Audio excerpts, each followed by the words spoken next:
Hey there! Are you a crime scene investigator, law enforcement officer, or forensic scientist looking for a Facebook community that understands you? Check out Taction USA's forensic product groups. You'll find blogs, articles, information, and community. For those of us in the investigative field, there are not many lines of support out there, but Taction USA is a company that was founded by law enforcement for law enforcement. Subscribe today to get access to exclusive content.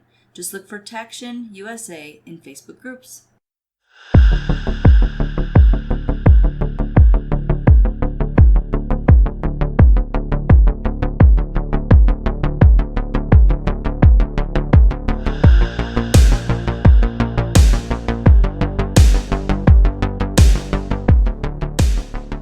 Welcome to Crossing the Tape, your favorite true crime podcast. My favorite.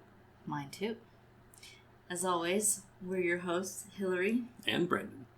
and we are going to bring you somewhat of a continuation of last week's episode, Yes. or last time's. A bit more detail this time, an actual case that I think you'll find interesting. And upsetting. And upsetting, all at the same time. And that's what we do here. Yeah, a little bit. So as always, sign the crime scene log and join us for our latest episode. Now, last time we were gathered here, we told you a bit about body snatching and why it became big business through the United States in the 17 and 1800s, and even into the early 1900s. And plus, how good old-fashioned American ingenuity allowed us to traverse the nation by railroad and send whiskey-soaked stolen bodies to every corner of this great nation for medical reasons.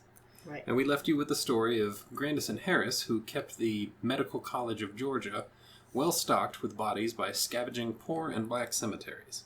These cemeteries were easy targets and less likely to result in investigation due to racial and social biases of the time. So now let's talk about a few fellas on the other side of the world who had a similar idea until they tried to expand their business a bit. Right. And everything kind of, the wheels came off. It all went pear-shaped, as they say.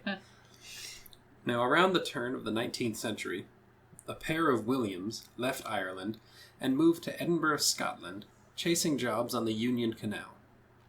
William Burke arrived there in 1818 and quickly got his mitts on a mistress and forgot all about his wife and kids back on the Emerald Isle.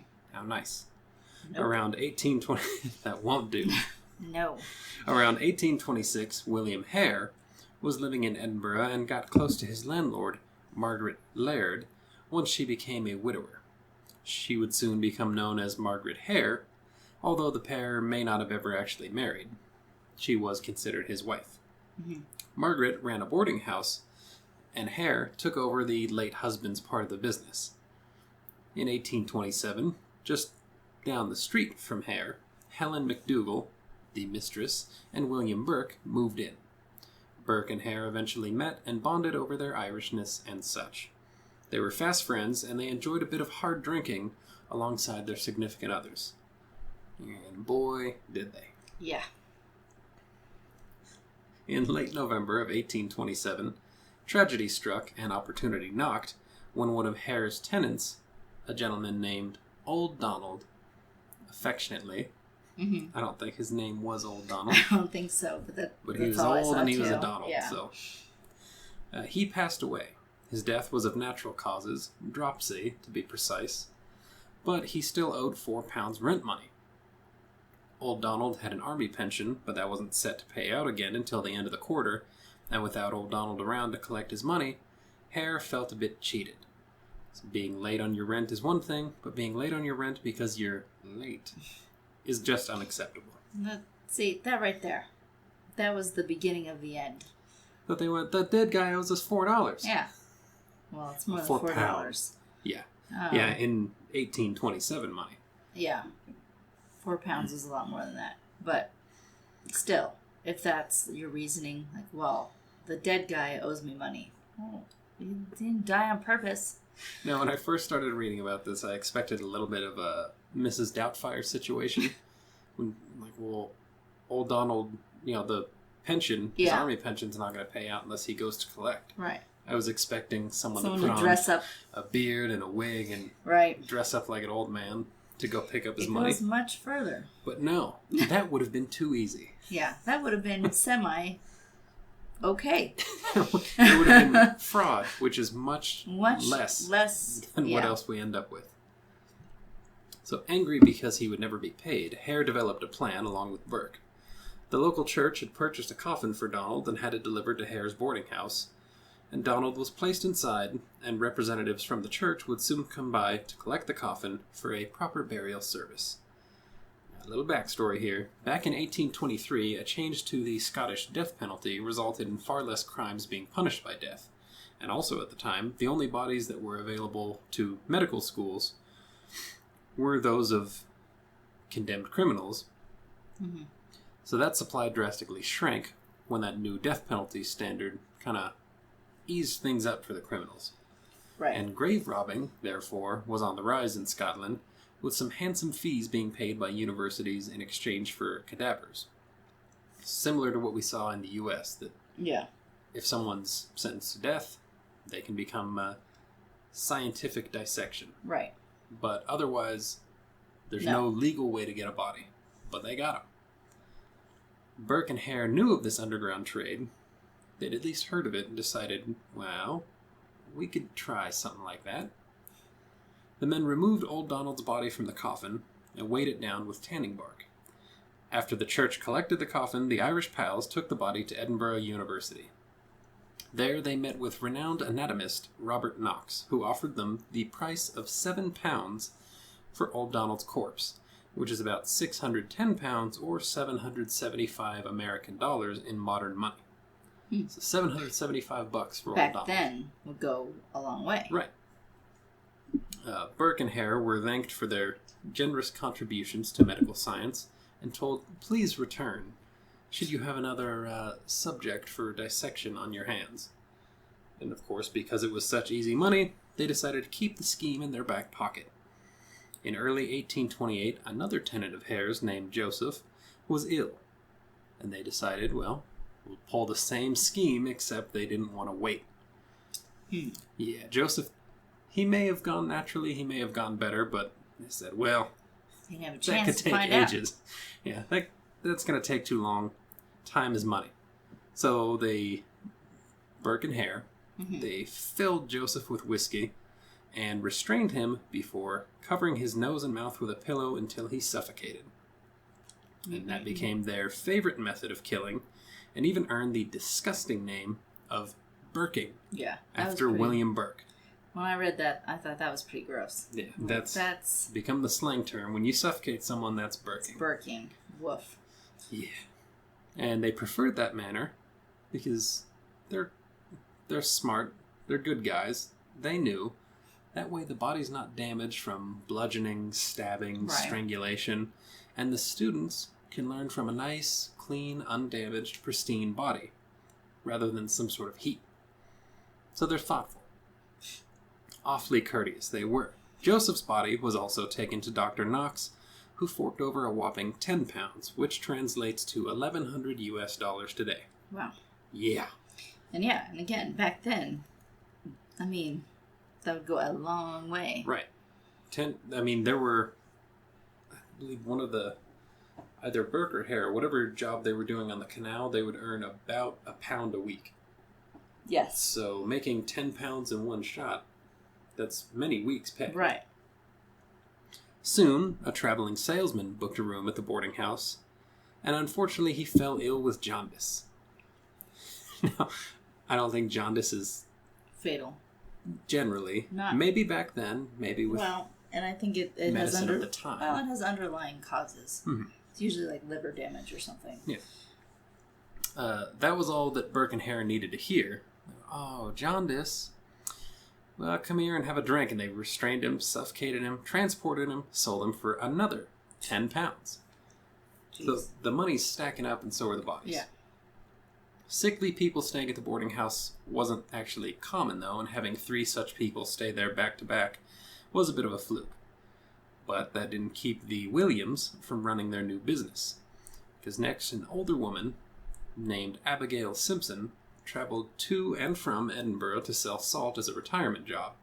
Well, They met her and invited her to the boarding house for a few drinks, and she was given a bit more than her fill before she was easily restrained and killed in the same way that Joseph and the salesman were. Abigail was stuffed into a tea chest and carried off to the school. 10 pounds later, Burke, Hare, and Knox were all happy campers. And Knox even remarked how fresh this body was. But he didn't ask, why is this body so fresh? I know. Because generally what he's getting is from body snatchers, from grave robbers. Well, yeah. So there's at least, a couple days. That's true. That should have been a red flag. He didn't mind. No, I know, but it should have been... Yeah. This one's fresh, like it just happened. A reputable anatomist would have said, hey man, these gotta come from the graveyard. You can't just bring me a person that just died. Right. Margaret Hare was kind enough to pitch in when she lured another elderly woman to the boarding house. So the wives are getting in on it. Yep. She was wined, dined, and suffocated, and Burke and Hare took the body to the university the following morning and received another 10 pounds. And all this extra cash seemed to give Burke the impression he was something of a Casanova, if you will. Because now he's got some money to throw around to impress the ladies. And he's also the one that left his wife in Ireland, so he's married. But that didn't stop him before. He met 2 women named Mary and Janet in April of 1828. He took the 2 ladies. By the way, they were prostitutes. Well, yeah. I don't know why you were saying ladies. Of the night. Oh, right. They were women. He took the working gals for drinks. And eventually to his brother's house to keep the fun rolling. His brother wasn't home at the time. And he, of course, didn't want to bring him, home to the wife. Right. He kept pouring the drinks until Mary passed out at the table. Burke and Janet continued their casual chat until Burke's wife, Helen McDougall, came knocking.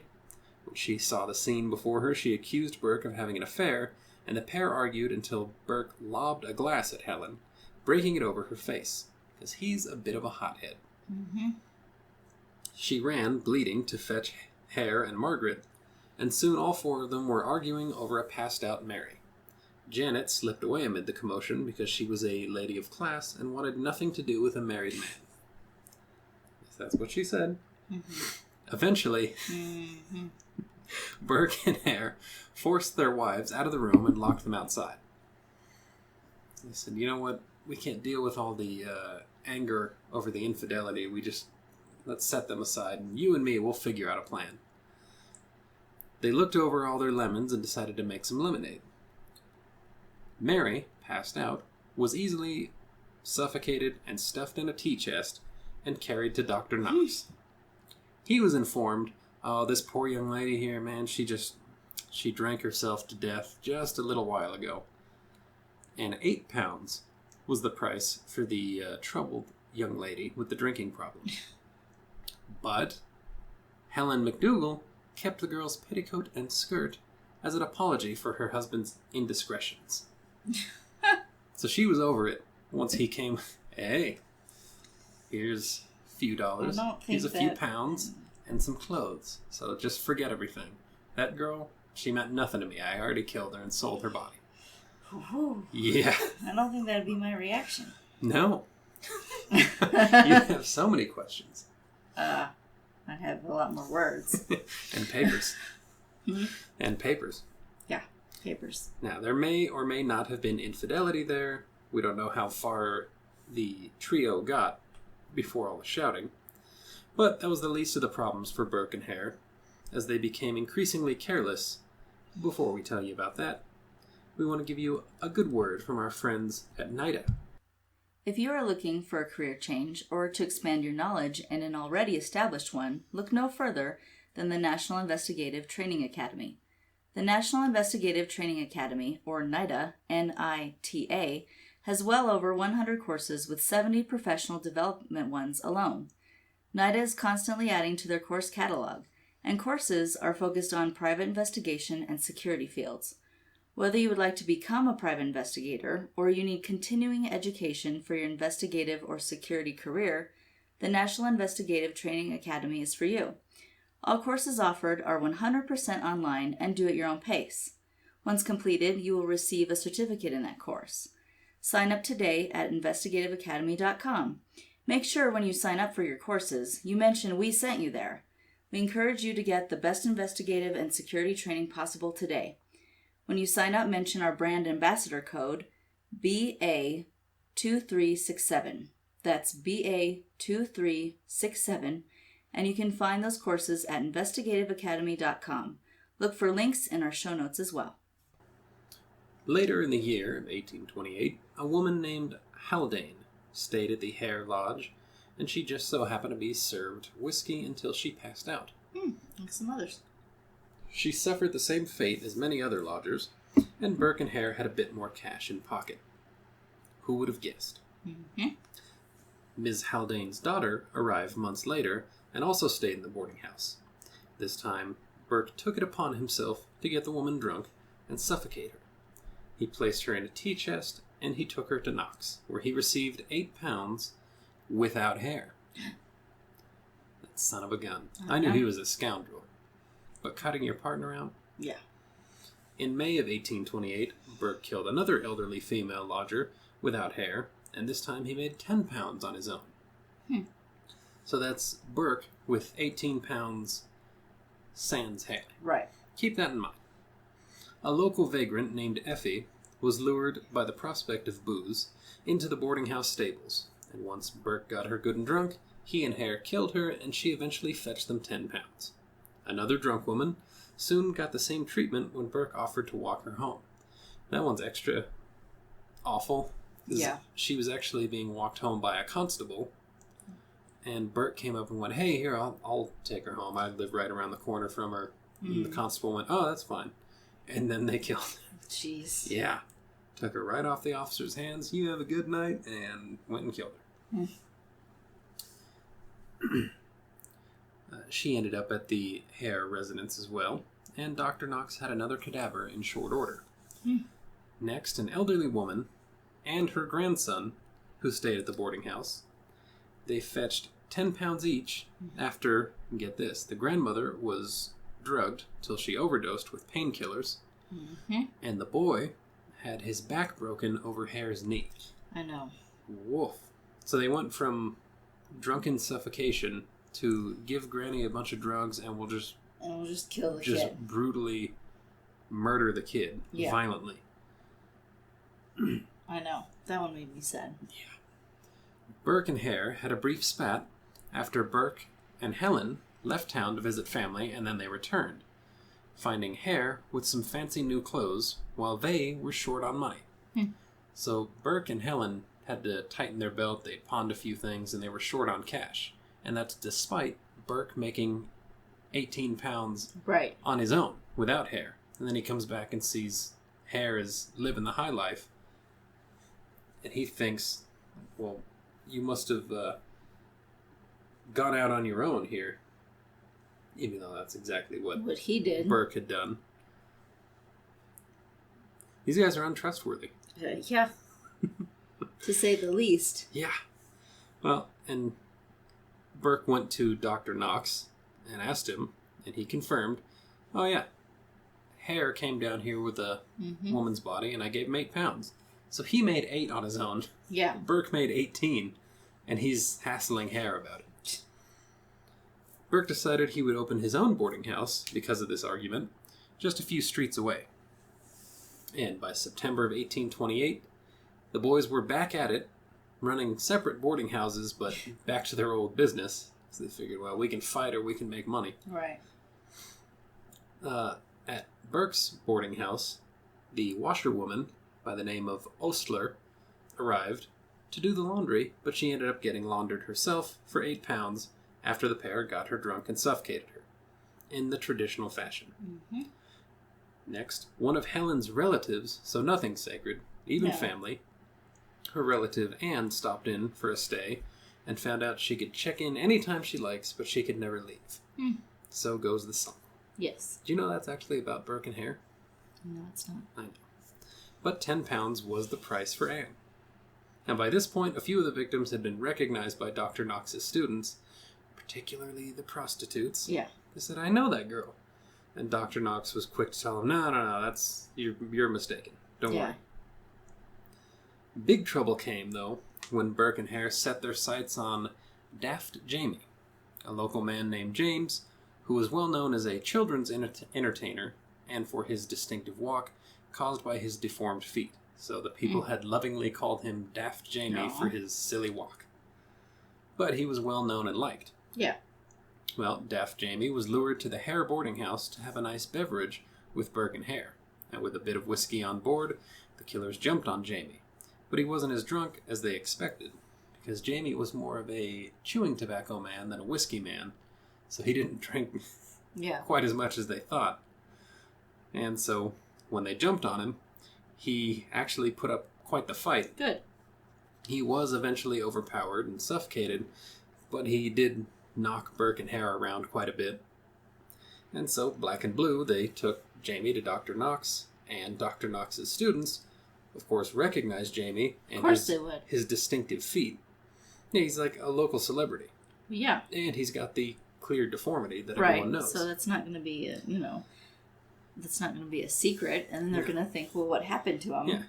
But Dr. Knox insisted that wasn't the case, and prior to Jamie's dissection, the very next day, his cadaver was rolled in with the head and feet removed. For no particular reason. This is just some guy, don't worry. His identifiers are awful taken off, but I swear it's not that Jamie guy. He's still around, you'll just never see him again.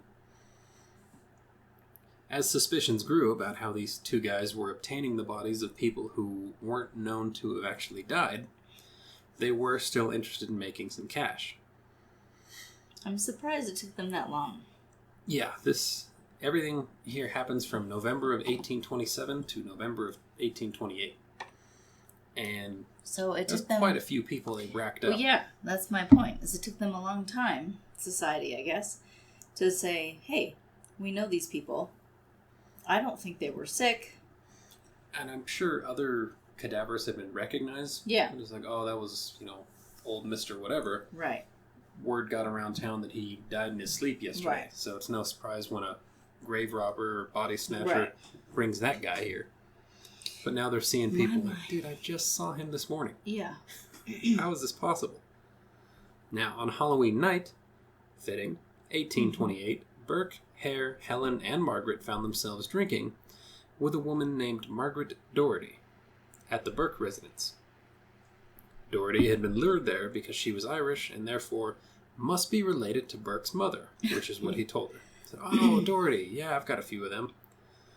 By the end of the evening, Doherty had been killed, her body placed in a pile of straw near one of the beds in the boarding house. And the trouble came when Anne and James Gray, tenants of Burke's, returned the next morning to collect their things. When they arrived the night before to stay, they were told, oh, this Doherty lady, she's a family member, so we were kind of going to have a private, closed-off evening, but you can stay at the Hare's place right up the road. In fact, we'll cover your room and board there. So they had taken off, and they showed up to Burke's to get the rest of their stuff, and they were a bit suspicious when they were told, no, don't go near that bed. Well, that's where all our stuff is. Yeah, no, don't. Just stay away from that one. Trust me. Mm-hmm. Yeah. They later returned to the house when it was unoccupied, and they found Doherty's body. Oof. The Grays ran to the police, who arrived, found Doherty's clothes under the bed, but no Doherty. Mm. They questioned Burke and McDougal, who gave conflicting stories about the woman's stay and her time of checkout. Police then headed to the university to make sure Doherty hadn't been killed and sold for dissection, and wouldn't you know it, there she was. Burke, Hare, Helen, and Margaret were all arrested. Knox was questioned, and he stated, well, I figured the bodies were purchased from some of the poor lodgings around town before they were claimed by family members, and then Burke and Hare, who purchased them, then resold them to me at the university. And though unethical, Knox hadn't actually broken any laws. Which, if the purchase of an unlawful corpse That is seems not like illegal. I know, since it seems like that's breaking the law. We don't have a law against that. And how stupid of them, to dispose of everybody so quickly and then just right there sell it. Right. And we talked about bodies were transported and stored in whiskey barrels to mask the smell. Apparently that's what Knox did a lot of times. Some of these people, he'd purchase them fresh and then put them in a whiskey barrel at the university until whatever time he needed them. He was said to, he boasted that his classes were the best because he would perform 2 live dissections a day on fresh subjects. 2 a day? 2 a day? Well, it's because he's getting them illegally. He's apparently making enough that he can purchase them for $1,100 a pop. Mm-hmm. But he didn't break the law. True. Hare was chosen for questioning and offered immunity if he provided evidence against the others, and his wife would be spared as well because she couldn't testify against him and vice versa. So the attorney, or the, lead prosecutor, who was going to do the questioning, his strategy was to just pick one person out of the group, see if they can get them to crack in exchange for immunity, and then you can hang the other 3 out to dry. But because they were married, it was going to be 2 for 2. So he, for whatever reason, chose Hare, and that was apparently the right choice because Hare sang like a canary, confessing to 16 murders. Oof. And the charges were formally brought against Burke for the murders of Doherty, Daft, Jamie, and Mary, the girl who drank herself to death. McDougal was found not guilty and eventually released. So that's Burke's wife. Yeah. She went to trial for the same, and it was found that, she didn't really play a part. When she was released, she was soon attacked by a mob who... she was escorted into a police station to get away from the mob, and the mob overtook the police station to try to get to her. Oof. But she narrowly escaped and left Edinburgh, never to be heard from again. Mm-hmm. So that was the end of her known history. Margaret also was released in accordance with Hare's immunity plea, and she was also set upon by an angry mob while awaiting a ship to Ireland. And she was held in a nearby police station until the ship arrived. This time the mob didn't overtake the police station. She was escorted on board, headed towards Belfast, and never heard from again. So the wives vanished. Yeah. And they ain't the only ones. Because Burke was hanged in late January of 1829 in front of thousands of spectators who paid good money for to sit on scaffoldings and apartment windows anywhere they could to watch this happen, because the Scottish people were incensed when they learned of all this. Because it's one thing to take a deceased person away from their family, but to kill people for that purpose. Yeah. Really indefensible. On February 1st, his body, ironically, was dissected at Edinburgh University, not by Knox, by a different doctor there who was initially who they were going to see to sell Old Donald to.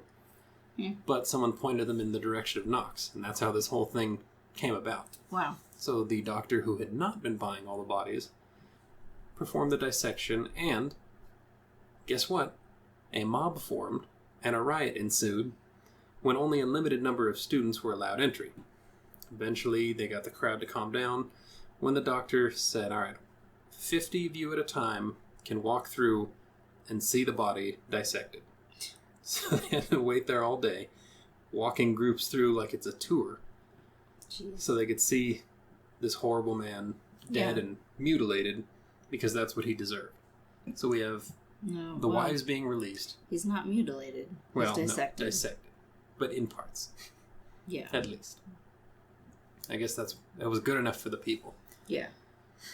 So, both wives, chased and hassled by mobs. Right. This guy, dead, a mob forms to get at him. Yeah. The doctor also dipped a quill in Burke's blood and wrote in his documents, "This is written in the blood of W.M. Burke, who was hanged at Edinburgh. This blood was taken from his head." What a weird thing to do. I know, but I'm guessing it was the mob cheering him on. He went, yeah, probably. I gotta do something crazy. And speaking of crazy, according to legend, Burke's skin was used as leather to bind a book which is still on display at Edinburgh's Surgeons' Hall Museum. I guess it's not confirmed if it's really his skin, but according to the display at the museum, it is. It is. Huh. Yeah. So they treated him... They treated him like he treated the others. Yeah. Now that leaves us with Hare, who was released and placed on a mail coach in disguise, headed for the English border. He was eventually recognized, and of course, word spread that Hare is here, and a mob formed outside the hostel where he was staying overnight to continue his journey. So now we're 4 for 4 on the mobs. Right. Police used a coach as a decoy to draw the crowd away, acting as if he was on board that one, while they sent a second coach to pick him up. He climbed out the window of the hostel into the coach, and they placed him in the town's prison overnight for safekeeping. In the next morning, in the early morning hours, he was taken to a desolate road under sheriff's guard and told to walk in the direction of England. And aside from rumors about what happened to him that have never been proven, William Hare was never heard from again. But, due to the publicity of the case and the prevalence of copycats in London, killing and pretending they were just robbing graves, the UK Parliament passed the Anatomy Act, which of 1832, which authorized the dissection of unclaimed bodies in order to quell the body-snatching business. And as we heard in the last episode, that kind of became the norm around the world, that if it's a John Doe unclaimed for so long, it can be used for science. And in closing, Scottish people are kind of intense. Because that's a lot of mobbing for... Yeah. Don't take things lightly. They don't care if they're dead, found not guilty, on the run. Get them! Well. But, understandable. Well, yeah. 16 random and needless murders. Yeah. For nothing but money. Yeah. It was senseless. I think it would be, doing the math, between 7 and 10 pounds per, somewhere in the range of like 15 to 18,000 total. Yeah, which in for the back time then was a lot of money. Yeah, that's insane cash. But apparently not enough for Burke, who blew it all and wanted more. Yeah. Terrible. Yep. But that is the story of Burke and Hare and their unsavory business. Yes, indeed. And the total of our coverage on body snatching. Yes. Hopefully, permanently, because it just feels gross. It does feel a bit nasty. And I don't know what's better. Digging up a person who's been peacefully laid to rest, and their family might never know the difference if they're removed from the coffin, or murdering someone and selling them to a medical college. Worse. Yeah. They're both icky. Yeah, I don't think... It's all bad. It's all bad. And none of it should have ever happened. No. But it is part of history. But that's why it makes me wonder, what are we doing today? Are there enough? Or does this kind of thing still happen in secret? I think there are. I've read a few articles that there are some... At least, well, we know, organs and such. Yeah. But I've read recently there's similar schemes like this, which is pretty bad. Yeah. That's incredible that in 2023 people are still resorting to that. I mean, it seems like with technology you could even make lifelike 3D models. Yes. Yeah. There's 3D everything. Right. Yeah, I wonder how close 3D printing would be to creating a cadaver. That's what I was wondering. An anatomically accurate cadaver. Yeah. I'm sure we're not more than a couple years from that, Probably if it's not already happening. And maybe that'll be the way. Seems like that would be the better way. Or at least you can get a lot more practice that way before operating on, an actual cadaver. Right. Well, I'm sure that's just around the corner, and so is the next episode. So please join us next time on Crossing the Tape. Thank you for listening. Sign the crime scene log on your way out. I'm Hillary. I'm Brendan. See you next time.